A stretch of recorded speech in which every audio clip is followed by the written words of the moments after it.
জিহাদ আর সন্ত্রাস এক নয়। সন্ত্রাস এক জিনিস আর জিহাদ আরেক জিনিস।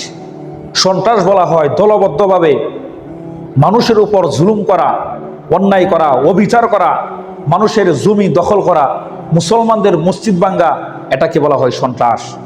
আর সন্ত্রাসকে দমন করাই হলো জিহাদ।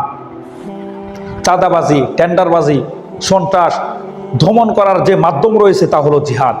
জিহাদের মাধ্যমে সমস্ত কিছু দমন করা যায় এবং ইসলাম শান্তি কায়েম করা যায়। সংক্ষিপ্ত ভাষায় আপনারা বুঝতে পারেন, নবী করিম সাল্লাল্লাহু আলাইহি ওয়াসাল্লাম মক্কার 13 বছর জীবনের মধ্যে কাফেরেরা, মুশরিকেরা নবী করিম সাল্লাল্লাহু আলাইহি ওয়াসাল্লামকে বিভিন্নভাবে কষ্ট দিয়েছে, কিন্তু নবী করিম সাল্লাল্লাহু আলাইহি ওয়াসাল্লাম কারো উপর কোনো প্রতিরোধ করে নাই, কারো উপর একটা ফুলের টুকাও দেয় নাই।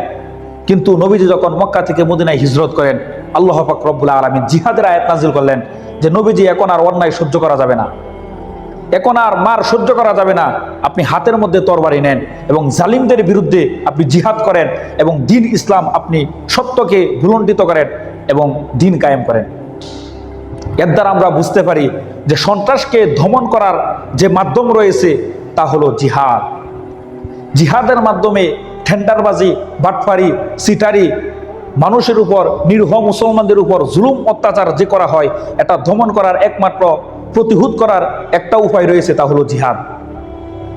নবী করিম সাল্লাল্লাহু আলাইহি ওয়াসাল্লাম এই জিহাদ আমাদেরকে বুঝার তৌফিক দান করেন। এবং যারা এই জিহাদকে সন্ত্রাস বলে আজকে মুসলমানদের উপর বিভ্রান্তি ছড়াইতেছে, তারা মূলত ইসলামের দুশমন, নবীজির দুশমন, সাহাবায়ে কেরামের দুশমন, প্রত্যেকটা উলামায়ে কেরামের দুশমন। যারা জিহাদকে সন্ত্রাস বলে, এরা হলো সবচাইতে বড় জঙ্গি এবং সবচাইতে নিকৃষ্ট এবং সবচাইতে ইসলামের বড় দুশমন। এজন্য